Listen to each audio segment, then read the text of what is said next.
بسم اللہ الرحمن الرحیم۔ السلام علیکم۔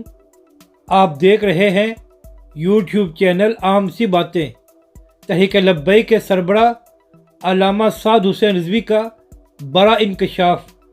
اس ویڈیو میں ہم اسی کے متعلق بات کریں گے۔ ناظرین کرام، جن لوگوں پر یہ الزام ہے کہ انہوں نے پاکستان کو دونوں ہاتھوں سے لوٹا ہے، جب وہ جیل میں جاتے ہیں تو ان کو وہاں پر ہر قسم کی سہولت اور پروٹوکول دیا جاتا ہے، جبکہ دوسری جانب وہ لوگ جو ناموس رسالت اور ختم نبوت کی بات کرتے ہیں، جب وہ جیل میں جاتے ہیں تو ان کے ساتھ ایسا سلوک کیا جاتا ہے جس کی مثال نہیں ملتی۔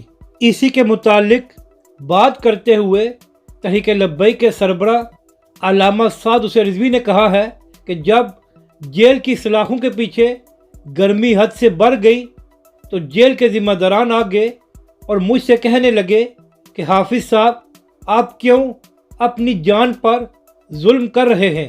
میں ابھی حکومتی ذمہ داران کو بلاتا ہوں، آپ ان سے کم از کم بنیادی سہولتیں تو لے لیں۔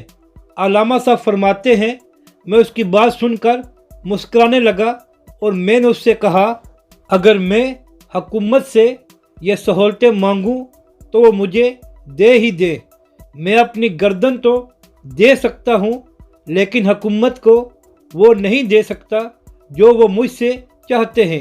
یعنی کہ علامہ سعد حسین رضوی نے یہ کہا کہ میں ہر قسم کی تکالیف اور ظلم تو برداشت کر سکتا ہوں، لیکن اپنے مشن سے ایک قدم بھی پیچھے نہیں ہٹ سکتا۔